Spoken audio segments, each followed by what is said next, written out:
It began as a hushed conversation behind Kensington Palace walls, one that aides tried to downplay and courtiers quickly silenced. But the look on Catherine, Princess of Wales's face as she exited that private meeting said everything the palace couldn't. Something was wrong. And it involved Charlotte. What was first dismissed as a rumor soon turned into a royal firestorm, now confirmed by the very people who fought to protect it. Before we go deeper into what this really means for the royal family, make sure to subscribe so you don't miss a single update. What followed that closed-door meeting did not unfold in the usual careful rhythm of palace communications. Instead, it moved with a strange urgency that insiders struggled to disguise, as if something long anticipated had suddenly accelerated beyond anyone's control. Those familiar with internal palace operations began to notice subtle disruptions, calendar shifts that did not align, appearances quietly withdrawn, and a growing tension that seemed to hover over even the most routine engagements. The meeting itself, described by some as highly restricted, brought together Prince William, Catherine, and senior advisors whose presence alone signaled that this was no ordinary discussion. And while no official statement emerged, whispers traveled quickly through royal circles that the matter concerned Princess Charlotte in a way that was both unexpected and deeply sensitive. The silence that followed was perhaps the most telling detail of all. Aides who were typically quick to reassure or redirect speculation instead maintained an uncharacteristic restraint, offering nothing that could ease the rising curiosity. And this absence of clarity only intensified the sense that something significant was being contained. Catherine's visibly shaken appearance as she left the room became a focal point for those watching closely, not because it confirmed anything outright, but because it suggested an emotional weight that could not be easily concealed. While William's later presence beside Charlotte, calm yet unmistakably protective, added another layer to a story that was rapidly evolving beyond quiet speculation. For weeks, there had been murmurs among media insiders that something was off, that the carefully managed image of stability had begun to show faint cracks, and now those murmurs were aligning into a narrative that could no longer be dismissed. The deeper question, however, was not just what had happened, but why it had been handled with such intensity and secrecy, as though the implications extended far beyond a single moment or individual. Because in the corridors where decisions are made and legacies are protected, nothing escalates without reason, and as those reasons began to surface, it became increasingly clear that this was not simply about concern or caution, it was about something far more consequential, something that had been building quietly until it could no longer remain hidden. And as that realization settled in, the true weight of the situation started to emerge, carrying with it a sense of inevitability that pointed toward a revelation far greater than anyone had initially imagined. Because the chilling truth wasn't just about Charlotte's health, it was tied to a royal announcement so significant. It threatened to reshape the very future of the monarchy itself. When the palace finally broke its silence, it didn't come quietly, it arrived with the weight of history, delivered in a statement so carefully worded that every line felt like it had been negotiated behind closed doors for weeks. What emerged from Buckingham Palace was not just an announcement, but a carefully calibrated message that carried the unmistakable tone of urgency beneath its formal restraint, and almost instantly, it sent shockwaves through those who follow the monarchy closely. Because this was not how the institution typically revealed its decisions unless something far more significant had been unfolding behind the scenes. The language itself was striking, phrases like unprecedented in modern royal history and long-term safeguarding measure were not chosen lightly. And for seasoned observers, they hinted at a deeper layer of concern that extended beyond public explanation, suggesting that the monarchy was responding not just to circumstances, but to pressure building from within. At the center of this carefully constructed narrative stood Princess Charlotte, a figure who, until now, had remained largely shielded from the heavier expectations of royal responsibility, yet suddenly found herself positioned at the heart of a decision that carried implications far beyond her years, raising questions about why such a shift was necessary at this moment in time. Reports began to circulate quietly at first, then with growing intensity that King Charles III had personally approved the move. Despite ongoing health challenges that have limited his ability to engage directly in many aspects of royal governance, and that detail alone added a layer of gravity, because it suggested that this was not a routine adjustment, but a matter that demanded his direct involvement regardless of personal constraints.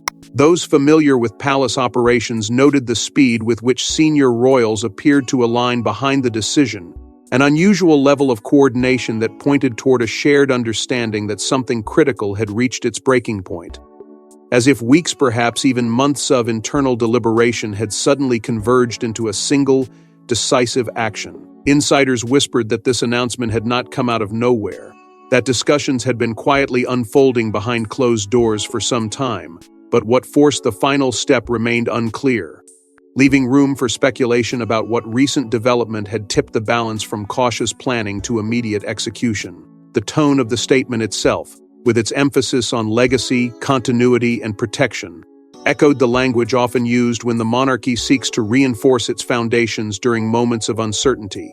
And yet there was an undercurrent that felt different this time, less about reassurance and more about control, as though the institution was not just safeguarding its future, but actively reshaping it in response to forces that could no longer be ignored. And as the public tried to process what had been revealed, those watching closely began to sense that the real story had not yet been told, because announcements like this do not emerge in isolation. They are the result of tensions, decisions, and conflicts that unfold long before a single word is released. And the closer one looked, the more it became apparent that this moment was not simply about planning ahead, but about reacting to something that had already begun to challenge the balance of power within the royal structure itself, raising a question that refused to fade. What had changed so suddenly to push the monarchy into making such a bold move? And more importantly, who stood to gain or lose from it? Because behind the polished words of that announcement lay a deeper conflict, one rooted not in duty, but in power, influence, and control. Not long before the announcement reached the public, tensions had already begun to fracture the calm image of unity the royal family worked so carefully to maintain. What appeared, on the surface, as a composed and disciplined institution was, according to those familiar with its inner workings, quietly absorbing a growing strain that had been building over time, subtle at first, but increasingly difficult to contain as decisions about the future began to take on greater urgency. Sources close to palace operations suggested that disagreements were no longer isolated conversations, but part of a wider pattern, particularly when it came to shaping the roles and expectations of the next generation, where even the smallest shift carried long-term consequences.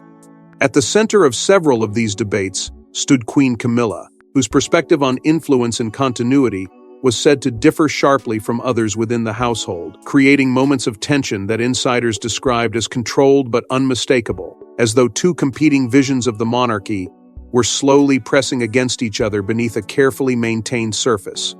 And at the same time, the lingering presence of Prince Harry and Meghan Markle continued to shape the internal atmosphere in ways that were both direct and indirect, their past actions and public narratives casting a shadow that could not simply be ignored, influencing how decisions were interpreted and how authority was asserted within the institution. Reports suggested that these overlapping pressures had created an undercurrent of unease, one that became impossible to dismiss as discussions surrounding Princess Charlotte began to intensify, because her position was no longer just symbolic, it was becoming central to how the monarchy envisioned its own future. Meanwhile, figures such as Princess Anne were believed to be advocating for a more disciplined approach, emphasizing the importance of tradition, structure, and continuity in a time when deviation could carry risks that extended far beyond immediate outcomes, and this insistence on stability often placed her in quiet opposition to those who favored a more flexible interpretation of royal roles.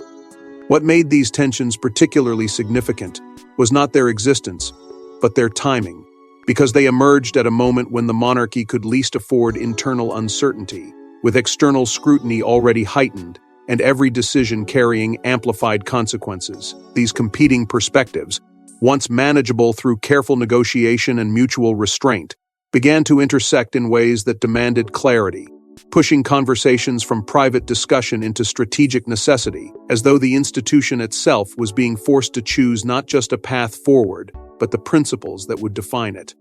What had started as controlled disagreement gradually evolved into something far more consequential, reshaping relationships, altering expectations, and challenging the balance of influence within the royal structure, until it reached a point where maintaining silence was no longer enough to preserve stability. Because beneath the formalities and traditions, the monarchy was confronting a reality it could no longer delay a need to resolve its own internal divisions before they could define its future. And as those divisions deepened, one figure stepped forward, not to mediate, but to act.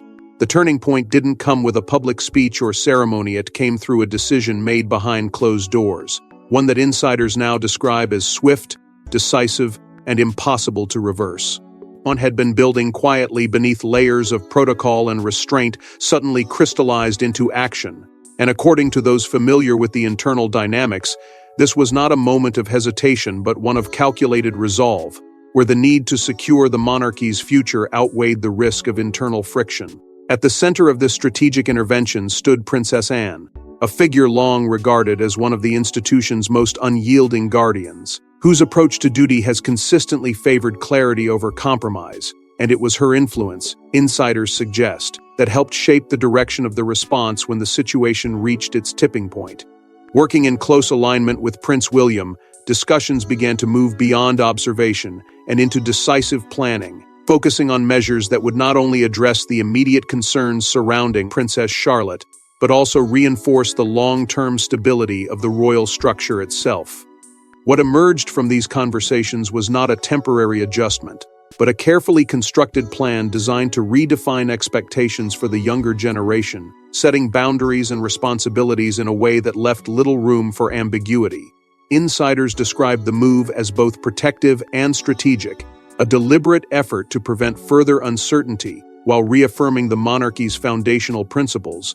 Yet the process was far from smooth, as differing perspectives within the family created moments of tension that, while contained, reflected the significance of what was at stake. There were reports of resistance, subtle but persistent, from those who questioned the timing or scope of the decision, suggesting that not everyone within the inner circle was aligned on how the future should be shaped.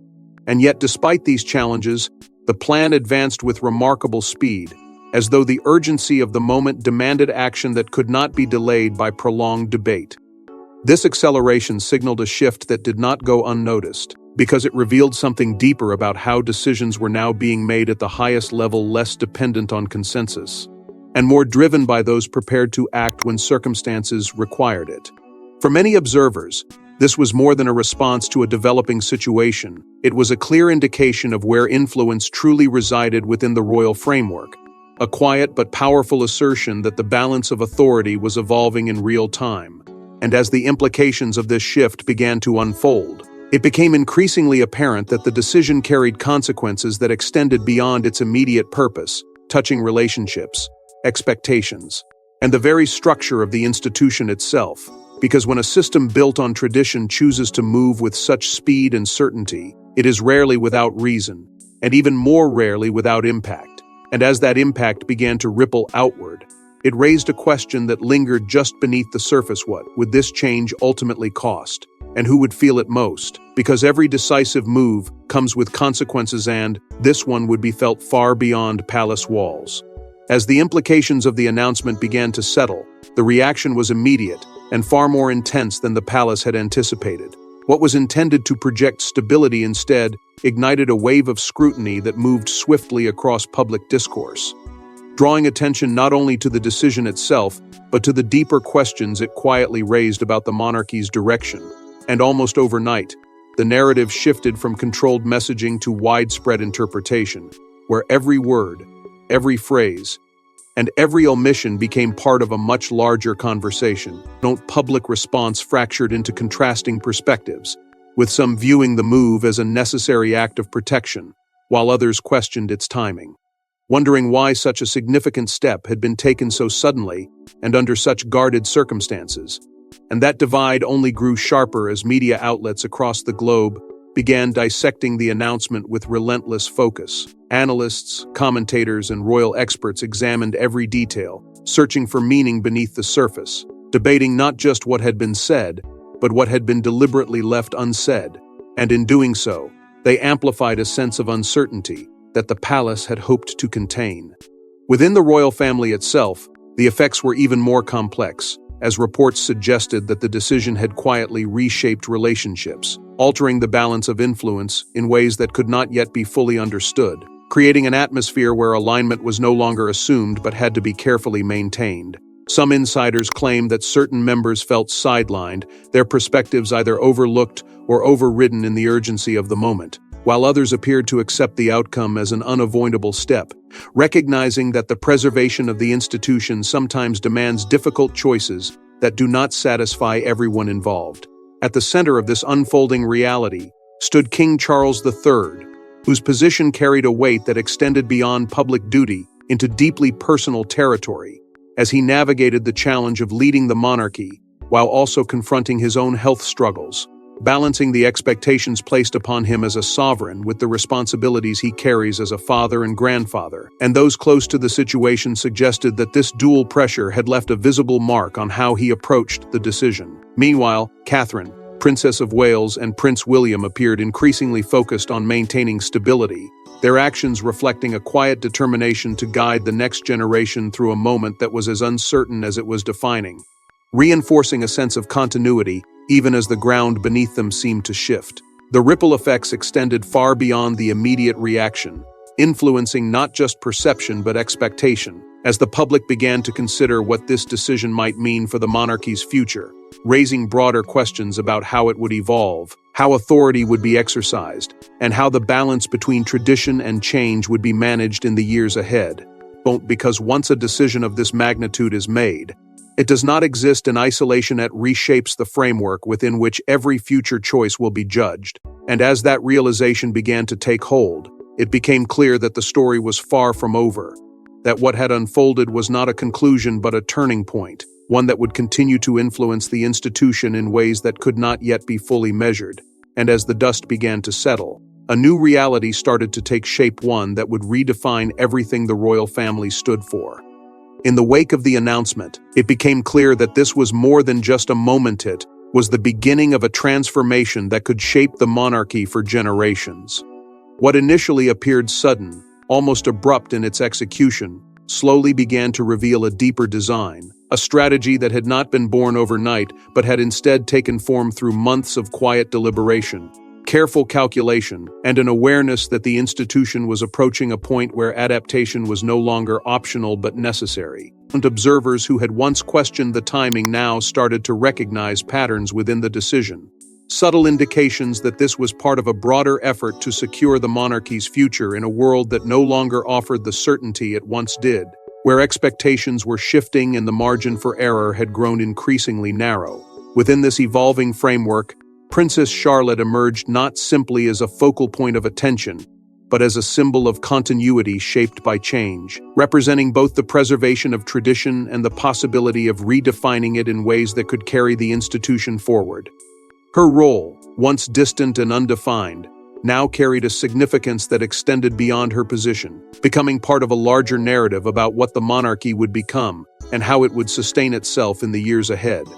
At the center of this transition stood Catherine, Princess of Wales, and Prince William, whose steady approach to responsibility positioned them as the guiding force behind this new chapter, balancing the weight of tradition with the demands of a changing environment, ensuring that the path forward did not abandon the past, but instead built upon it with intention and care.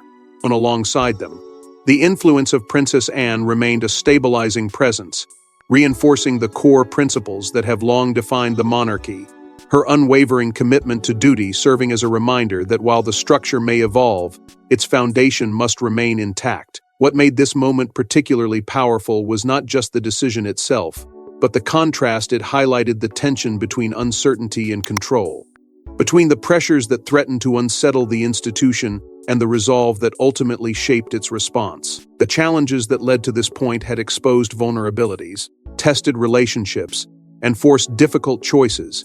Yet the outcome suggested a renewed clarity, a sense that the monarchy had not only confronted its internal divisions, but had also found a way to move beyond them with purpose. What began as a whisper, barely acknowledged and easily dismissed, had grown into something far more significant.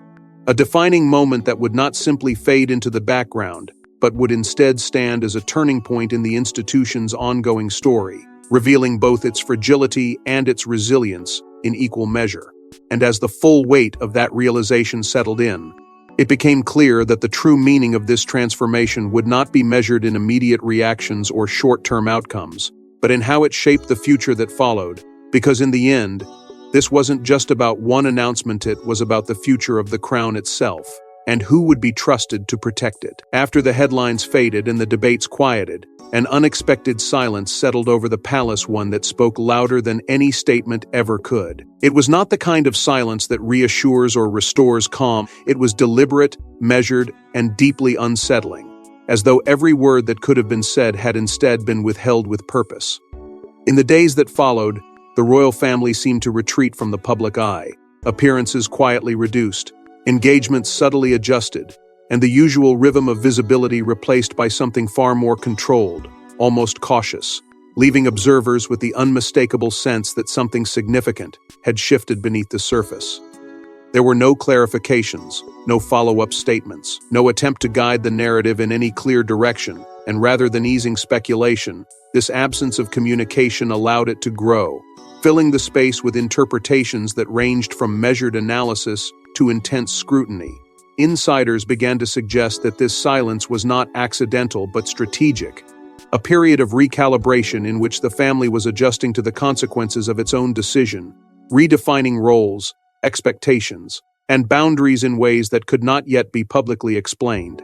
Subtle changes became the only visible indicators of this transition, altered schedules that hinted at shifting priorities, carefully managed appearances that emphasized unity without offering detail, and a renewed focus on presenting a composed front even as the internal landscape continued to evolve. At the center of it all remained Princess Charlotte, whose position now carried a weight that could no longer be overlooked, her future intertwined with decisions that extended far beyond her immediate world, turning her into both a symbol of continuity and a focal point of quiet transformation. The absence of further explanation left room for the narrative to take on a life of its own, shaped as much by public imagination as by the fragments of information that had already surfaced. And in that space, every detail, no matter how small, began to feel significant. Yet for those closest to the institution, the message was unmistakable, not because it had been stated outright, but because it had been reinforced through action. The decision had been made, its direction set, and there would be no reversal, no reconsideration, no return to what had existed before. This realization carried a weight that extended beyond the immediate moment, suggesting that the silence itself was part of the process. A necessary pause as the monarchy adjusted to a new reality that could not be undone.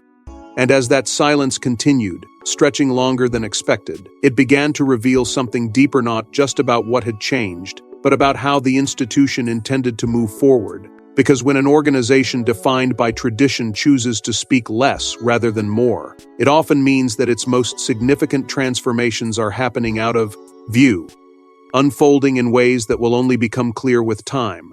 And in that silence, the true meaning of the announcement began to emerge. What started as a quiet whisper has now become a defining chapter in royal history, one that may ultimately determine the legacy of an entire generation.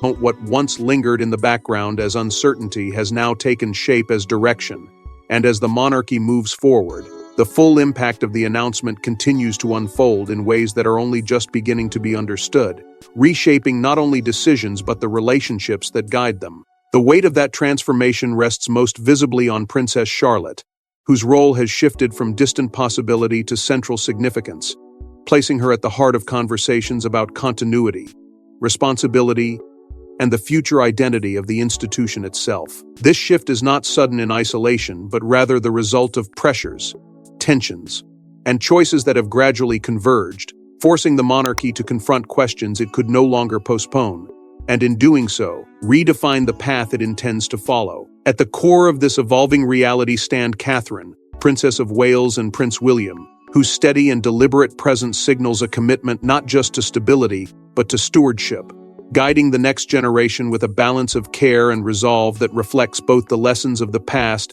and the demands of the present. Their approach does not erase the challenges that led to this moment, but instead reframes them, transforming uncertainty into a broader vision where continuity is not simply preserved, but actively reinforced.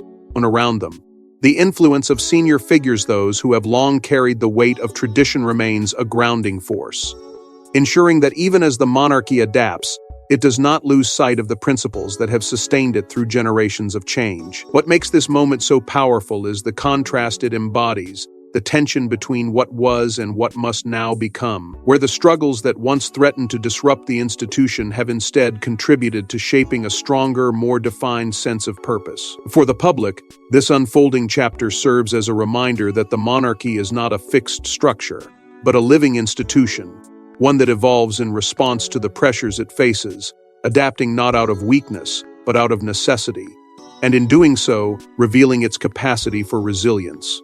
For the royal family, however, the meaning runs deeper, because this is not simply about perception or adaptation, it is about responsibility, about carrying forward something that cannot be allowed to fracture under the weight of internal conflict or external expectation. The announcement, once viewed as a single moment, now stands as the beginning of a new chapter, one defined not by hesitation, but by determination, where every decision moving forward will be shaped by the understanding that the future is no longer distant, it is already taking form. And as that realization settles in, it becomes clear that what began as a whisper has transformed into something far more enduring, a turning point that will be remembered not just for its impact, but for the clarity it brought to the question of who will guide the monarchy into its next era. Because in the end, the crown is not just inherited, it is safeguarded, shaped, and ultimately defined by those who rise to carry its weight. Thanks for watching. Please don't forget to like and subscribe, and we will see you in the next one.